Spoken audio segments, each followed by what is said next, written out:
Okay, what we're getting ready to do now is part for the second braid.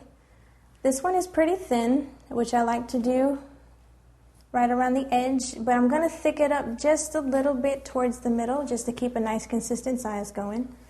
And so what we're going to do is we're going to try to straighten it out since we have this curve.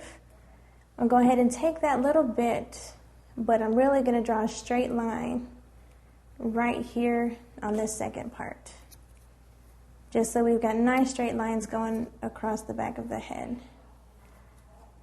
Try to start right here.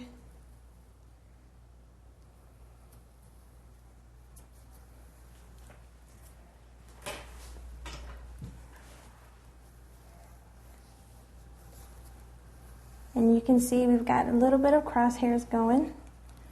So I'm just going to take this rat tail up there, just pull it apart. And remember to always keep combing this to the side to really separate so we can see where our line is. And we're almost there. The top part's pretty much done. We just got to get it all the way to the bottom.